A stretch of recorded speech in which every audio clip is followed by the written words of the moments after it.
Okay, so now again we are doing that unsystematic risk. Basically, it can only affect maybe an individual organization or very less in number.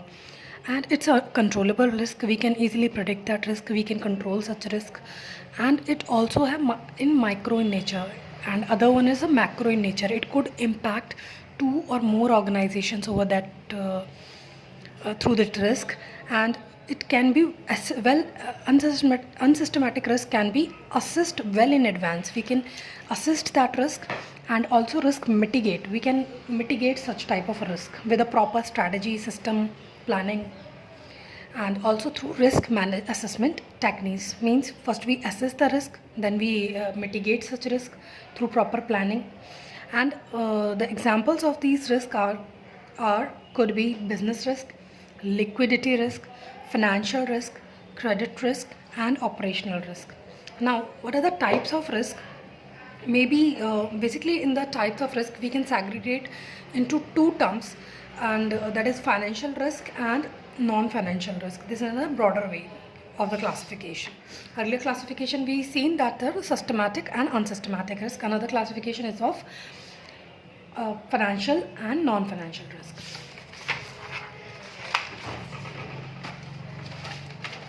Turning the page. So here financial risk. What financial risk? Basically that the risk which has some financial impact on the business entity. It is in the financial in nature. So these risks can be called as a financial risk. It's a very layman definition that a financial impact on the business and it's a financial risk. Now these risks can be market risk, credit risk, liquidity risk, operational risk, legal risk, country risk.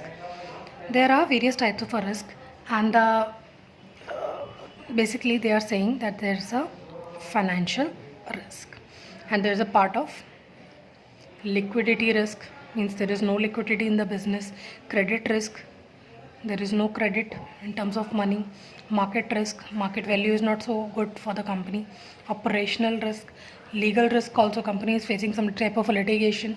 And also country risk, I mean on that particular company is having such problem. Like you can say in Vodafone case, that in Vodafone company basically that company is facing in India that there is a huge tax that the company need to pay to Indian country only.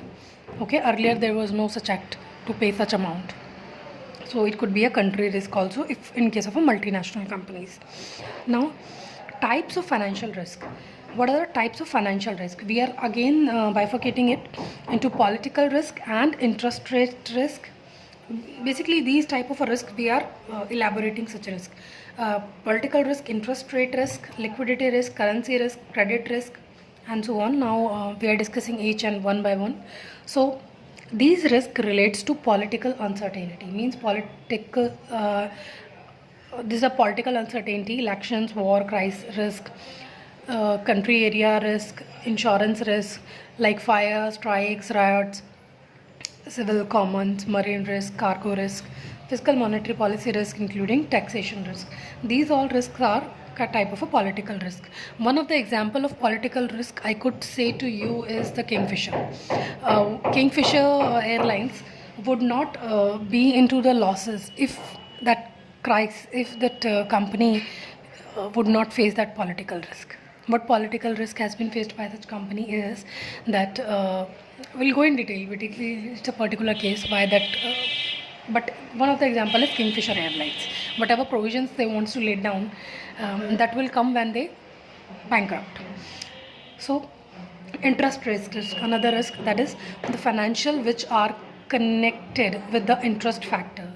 Basically the bonds, debentures faces interest risk. Basically bonds, debentures have an interest rate, and interest rate risk adversely affect on the value of fixed income securities. Any increase in the interest to reduce the price of the bond, means the price of the bond would increase in the interest.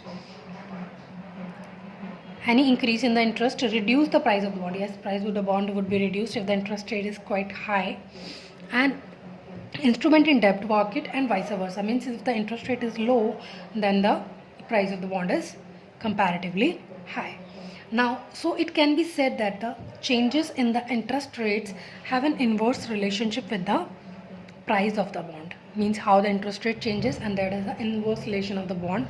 Like if the price is increasing, interest rate has been increasing, that the price of bond is decreasing. Price of bond is increasing, interest rate is decreasing.